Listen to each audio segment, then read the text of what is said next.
मित्रहो, आपण पाहताय की घनदाट जंगलासारखा एक भाग आहे आणि या भागाच्या मध्ये मी आत्ता इथे उभा आहे. खरं तर हे जंगलाचाच एक खूप महत्त्वाचा असा तुकडा आहे. आता मुंबईत जंगल असं म्हटलं तर कदाचित आश्चर्य वाटेल, पण आत्ता मी ज्या ठिकाणी उभा आहे या ठिकाणाचं नाव आहे मलबार हिल. पण खरं तर मलबार हिल असं म्हटलं की आपल्या नजरेसमोर येते ती म्हणजे अतिशय उच्च किंवा उच्चभ्रू अशी वस्ती. पण मलबार हिल हे कोणे एकेकाळी अतिशय उत्तम असं जंगल होतं. हिल म्हणजे टेकडीचा भाग होता आणि या टेकडीवर पूर्णपणे जंगल अस्तित्वात होतं. आता याचे पुरावे काय, तर आजही आपण मलबार हिलला आलो म्हणजे ज्या ठिकाणी मी उभा आहे तिथे आपण पाहताय की माझ्या आजूबाजूला जंगलाचाच भाग आहे.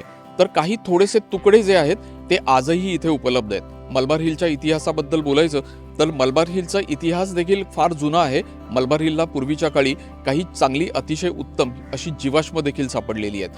तर हा भाग हा अतिशय उत्तम आणि जंगलाचा भाग होता, पण त्या जंगलाचे थोडेसे छोटे छोटे तुकडे जे आहेत तेच फक्त आता इथे शिल्लक आहेत. तर आता बृहन्मुंबई महानगरपालिकेने एक नवीन मोहीम हाती घेतलेली आहे, एक नवीन चळवळ हाती घेतलेली आहे. त्याच्यामध्ये ज्याला आपण पब्लिक आणि प्रायव्हेट पार्टनरशिप असं म्हणतो, म्हणजे एका बाजूला सरकार किंवा सरकारी यंत्रणा आणि पलीकडच्या बाजूला कोणती तरी एक खाजगी संस्था एकत्र येऊन एक नवीन मोहीम आत्ता सुरू होऊ घातली आहे. आणि त्याचा पहिला प्रयोग जो आहे तो या ठिकाणी मलबार हिलला जिथे मी उभा आहे तिथे शांतीवन या ठिकाणी झालाय. खरं तर आपली भेट ही दर शनिवारी होत असते गोष्ट मुंबईची मध्ये. खरं तर हा गोष्ट मुंबईचीचा भाग नाहीये, पण मुंबईच्या संदर्भातला एक वेगळा प्रकल्प आहे. तर त्याच्या संदर्भातली माहिती जी आहे ती आता आपण जाणून घेणार आहोत.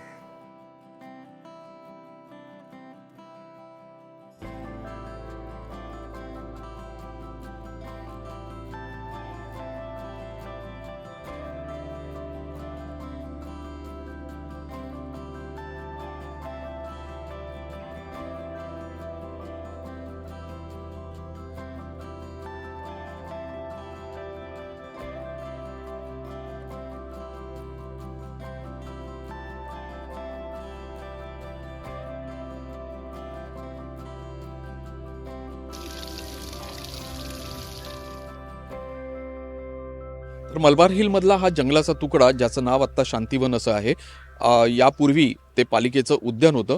तर याच ठिकाणी आत्ताचा जो संवर्धनाचा प्रकल्प आहे हा राबवलेला आहे. आणि हा प्रकल्प ज्यांनी राबवला, हेरिटेज फाउंडेशन, तर त्यांच्या नेहा परुळेकर कॉन्झर्वेशन आर्किटेक्ट त्या आत्ता आपल्यासोबत आहेत आणि त्या आपल्याला सांगणार आहेत की कसे बदल या जागेमध्ये घडत गेले. तर नेहा, पूर्वी इथे या ठिकाणी नेमकं काय होतं आणि त्याचं चित्र कसं होतं हे आम्हाला आधी सांगाल? आधी असं होतं की जंगलासारखंच होतं. शांतीवन म्हणून नाव दिलेलं. आधी इथले लोकल्स आजूबाजूचे राहणारे BMC ह्याची take care, they were taking care of it. आणि ह्याच्यामध्ये झाडं खूप असल्यामुळे वाईल्ड ग्रासेस वगैरे खूप असायची. जेव्हा आम्ही हे घेतलं प्रोजेक्ट, आम्ही असं डिसाईड केलं की इतकं नॅचरल टेरेन आहे, लेवल्स आहेत वेगळ्या वेगळ्या, आपल्याला असं एक्सप्लोअर करता येईल की इथे 70:30 70-30 हा रेशिओ घेऊन नेटिव्ह प्लांट्स आणि एक्झॉटिक प्लांट्स असा रेशिओ इथे आपल्याला अचीव करता येईल. म्हणजे 70% भारतीय झाडं आणि 30% विदेशी आलेली झाडं. हो, असं आम्ही केलं. आमची फुल टीम आहे. मी स्वतः कॉन्झर्वेशन आर्किटेक्ट आहे. आमच्या टीममध्ये अजून 2 आहेत असे.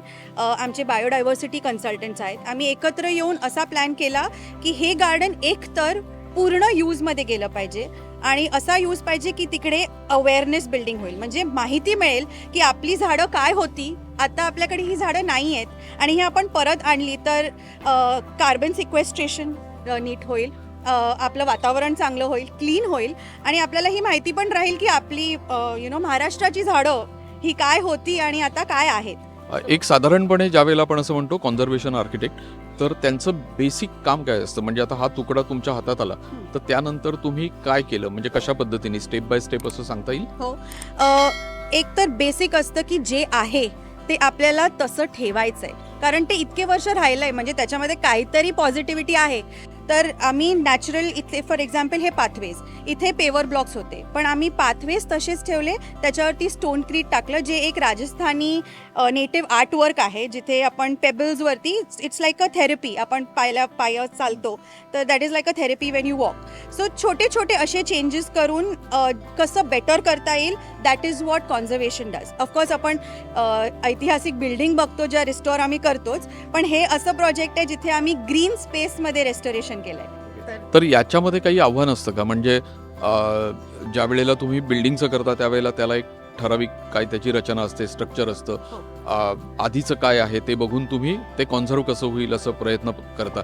हे सगळं नॅचरल आहे. म्हणजे आपण ग्रीनबद्दल बोलतोय, म्हणजे तू म्हणालीस की ही हिरवाई आहे सगळी, तर ही करताना वेगळी काळजी काय घ्यायला लागते? म्हणजे अगदी थोडक्यात वेगळ्या अर्थाने प्रश्न विचारायचा तर बिल्डिंगचं कॉन्झर्वेशन आणि ग्रीनरीचं कॉन्झर्वेशन याच्यामधला फरक काय असू शकतो? फरक हा एक मोठा आहे की जिथे आपण हिरवाई करतोय तिकडे आपल्याला युजेबिलिटी पण बघायला लागते. म्हणजे माणूस येऊन चालू शकला पाहिजे, त्याला गोष्टी दिसल्या पाहिजेत, त्या बाकीच्या सर्व्हिसेस लागतातच ना माणसाला.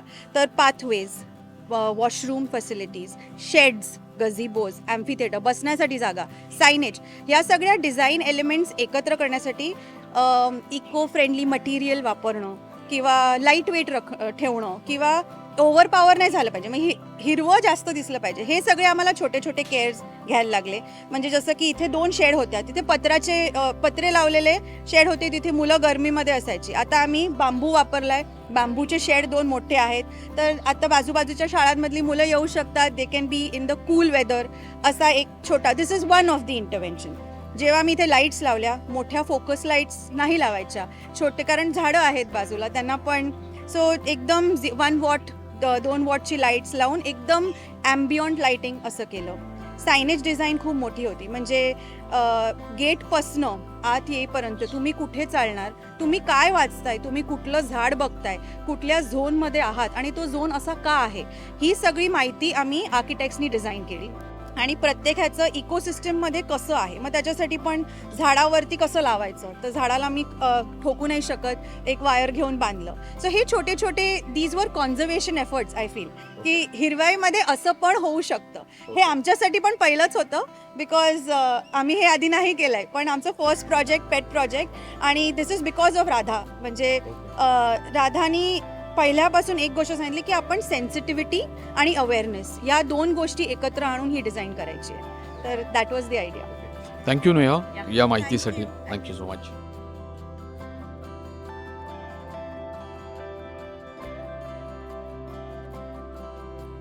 तर मित्रहो, आता आपल्यासोबत आहे श्रुती सुरेश. ती जैववैविध्य या विषयातली तज्ज्ञ आहे आणि ज्या शांतीवनात आत्ता आपण उभे आहोत तिथे जैववैविध्य कशा पद्धतीने राखलंय त्या संदर्भातली ती माहिती देणार आहे.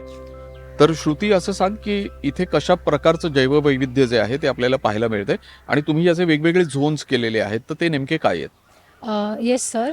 So there are 7 different zones in this biodiversity park that you can see. The zone that we are standing right now, this is called as the butterfly zone. So in this zone, you can see a lot of nectar attracting plants, which will attract a lot of butterflies. So there are nectar loving butterflies, as you can see in the zone. So you can spot tailed jay, common mormon, plain tiger, striped tiger. These are certain species that you can find in this zone. As you can see, there's also sunlight much available in this space compared to the other, which we will take around and we will find out compared to the other zones, which is why we have ensured that most of the plants are flowering in this area, which will attract those species. तर मित्रहो, 2 प्रकारची फुलपाखरं असतात. काही फुलपाखरं जी आहेत ती सावलीमध्ये अधिक राहणं पसंत करतात आणि काही फुलपाखरं जी असतात ती उन्हामध्ये राहणं पसंत करतात. ज्या पद्धतीची झाडं इथे आहेत तर ती फुलझाडं आहेत आणि त्यावर येणारी, म्हणजे ज्याला सूर्यप्रकाश अतिशय उत्तम पद्धतीचा लागतो, अशा प्रकारचा झोन जो आहे तो या ठिकाणी आहे. आणि आपण आणखीन एका झोनमध्ये जाणार आहोत जिथे साधारणपणे सावलीमधली फुलपाखरं आहेत ती आपल्याला तिथे पाहायला मिळतात. आता आपण पुढे कोणत्या झोनमध्ये जाणार आहोत? सर, आता आपण इथून बर्ड झोनच्या इथे जाणार आहोत, where you can see a lot of species, frugivore birds, insectivore birds, graminivore birds. You can see these species thriving in that zone. So we can take a... तर आता आपण पुढे बर्ड झोन मध्ये जाऊयात.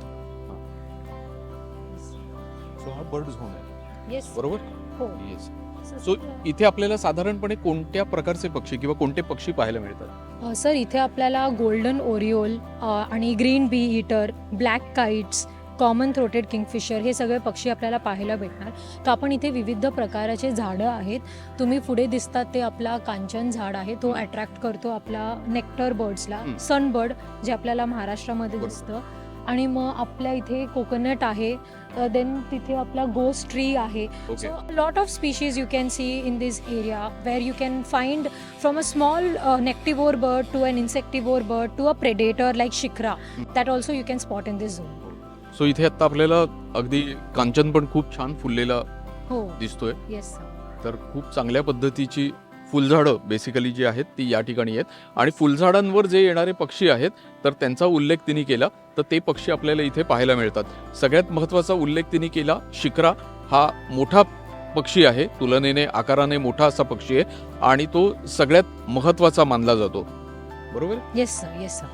तर मित्रहो, आता आपण आहोत औषधी वनस्पतींच्या भागामध्ये.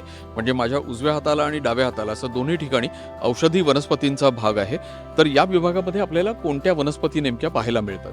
हो सर, जर इथे आपल्याला मल्टीव्हिटॅमिन हा एक प्लांट आहे, ते भेटणार. इन्सुलिन आहे आपल्याकडे, गलंगल आहे व्हेरिगेटेड, आपला अडुळसा आहे, कडीपत्ता आहे.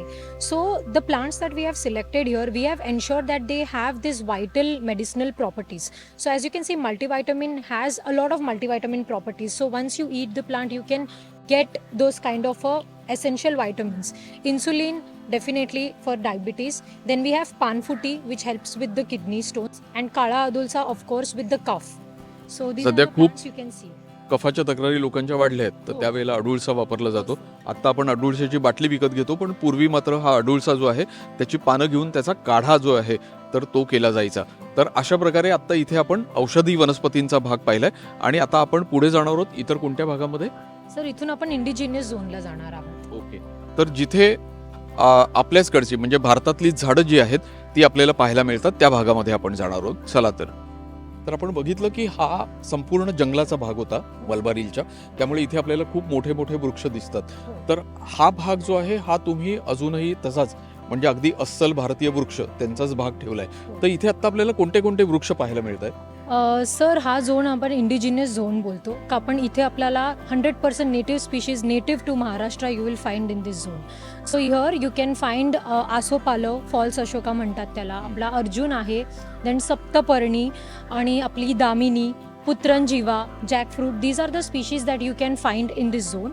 Also, with respect to this, we have ensured that the plantation that we have done, that is also 100% native. म्हणजे हे जे मोठे वृक्ष आहेत त्याच्या बरोबर तुम्ही छोटी छोटी झाडं जी प्लांट केलेली आहेत इथे हो, लावलेली आहेत, हो. तर ती देखील अस्सल भारतीय झाडच आहेत, याची तुम्ही काळजी घेतली आहे. Yes, yes, बरोबर? yes, sir. Okay okay. Sir, आपल्याला म्हणजे ह्याच्यात श्रब्स मध्ये आम्ही लावलंय, आपला छोटावाला लाल चित्रक आहे, कान्हेर आहे, हिरवी आबोली आहे आपल्याकडे, कामिनी आहे. Sir, we ensure double tagar. So we ensured that we plant the native shrubs also. If there are native trees, we ensure we plant native shrubs as well. त्यामुळे मोठे वृक्ष आहेत भारतीय वृक्ष, तशीच छोटी भारतीय झाडं पण तुला इथे पाहायला मिळतात. बरोबर? तर आता आपण आहोत सेमी ॲक्वेटिक झोनमध्ये, म्हणजे जी झाडं पाण्यामध्ये देखील अतिशय उत्तम तग धरू शकतात आणि जमिनीवर देखील. तर अशामध्ये कोणकोणती झाडं आहेत की जी आपल्याला या झोनमध्ये पाहायला मिळतात? हो सर, तर या झोनमध्ये तुम्हाला टॅरो दिसणार, तुम्हाला कॅना व्हेरिगेटेड आणि इंडिका ते दिसणार, मंडूकपर्णी आहे, काळी काटेकोरंती आणि आपली spider lily, which will thrive better in a water locked area. So we ensure that kind of a plantation in this zone. Okay. आणि मागच्या बाजूला बांबू पण दिसतोय, हो, सर. तर So हा झोन this- देखील वेगळा आहे का? Yes sir. सर, हा कार्बन सिंग झोन, इथे आम्ही त्याला कार्बन सिंग यासाठी म्हणालो का पण खूप वर्षापासून हा बांबू इथे ओव्हरग्रोन आहे. दिस इज द गोल्डन बांबू आणि त्याच्या पाठीमागे आम्ही पूर्ण बॅम्बू स्पीशीज प्लांट केला आहे. And also, sir, why we have called this as a carbon sink zone? Because bamboo has the capacity to sequester more carbon than the other plant species, 35% more than that of the plant species, which is why we called it as a carbon sink zone. म्हणजे इतर झाडं जेवढा carbon शोषतात तर त्यापेक्षा 35% carbon जो आहे तो अधिक बांबूकडून शोषला जातो. आणि आपण म्हटलं होतं तसं इथे जंगल होतं आणि त्या जंगलाचा जो भाग होता त्यामध्ये बांबू हा आधीपासूनच होता. त्याशिवाय या मंडळींनी काय केले तर आणखीन काही बांबू स्पीसीज जे आहेत त्या आणखीन इथे आणून लावलेले आहेत. तर अशा प्रकारे हे जे सगळं उद्यान आहे हे प्राणी पक्षी यांच्यासाठीचं अतिशय उत्तम वैविध्य असलेलं असं उद्यान म्हणून ओळखलं जाऊ शकतं. तर मित्रहो, माझ्या डाव्या हाताला आहे तो अर्जुन वृक्ष आणि मी ज्या झाडाच्या छायेमध्ये उभा आहे तो आहे सीता अशोक. आपल्याला आठवत असेल की आपण गोष्ट मुंबईच्या एका महत्त्वाच्या भागामध्ये या दोन्ही वृक्षांची भेट घेतलेली होती. म्हणजे राणीच्या बागेतला एक भला थोरला अर्जुन वृक्ष आपण पाहिला आणि राणीच्या बागेमध्येच अतिशय उत्तम खूप छान फुललेला सीता अशोक देखील पाहिला. त्यावेळेला आपण हेही जाणून घेतलं होतं की हा सीता अशोक हा खरा अशोक वृक्ष आहे ज्याचा उल्लेख रामायणामध्ये आपल्याला झालेला दिसतो. अन्यथा आपण जो पाहत असतो आणि ज्याला आपण नुसता उभा सरळसोट वाढलेला अशोक म्हणतो त्याला खरं तर त्याचं नाव आसूपालव आहे आणि हा जो आहे हा खरा सीता अशोक आहे. तर मित्रहो, आज मलबार हिलला या शांतीवनामध्ये येऊन आपण हे समजून घेतलं की जैववैविध्य आपल्यासाठी किती आणि कसं महत्त्वाचं आहे आणि या जैववैविध्याचं रक्षण करण्यासाठी नव्याने प्रयत्न मुंबई महानगरपालिकेसोबत कशा पद्धतीने सुरू आहेत. खरं तर मित्रहो, असं आहे की गेल्या अनेक दिवसांमध्ये मुंबईमधली प्रदूषणाची पातळी ही खूप मोठ्या प्रमाणावर वाढत चालली आहे. या प्रदूषणाचा आपल्याला सामना करायचा असेल तर आपल्याला अशा प्रकारचे जे जैववैविध्याचे तुकडे आहेत हे तुकडे आपल्याला जपावे लागणार आहेत, त्याचं अतिशय उत्तम संवर्धन करावं लागणार आहे. तर आज आपण या भागामधनं पब्लिक प्रायव्हेट पार्टनरशिपचा एक वेगळा प्रयत्न जो आता मुंबईमध्ये सुरू झालाय तो समजून घेतला. हा प्रयत्न अशाच प्रकारे पुढे सुरू राहिला आणि अशा प्रकारची उद्यानं ही संपूर्ण मुंबईमध्ये अनेक ठिकाणी मोठ्या संख्येने उपलब्ध झाली तर कदाचित मुंबईच्या प्रदूषणावरची मात्रा ही आपल्याला मिळालेली असेल. तर मित्रहो, पाहत रहा लोकसत्ता लाईव्ह. फक्त पाहू नका, सबस्क्राईब करा आणि मित्रमंडळींसोबत लाईक करून शेअर करायला देखील विसरू नका.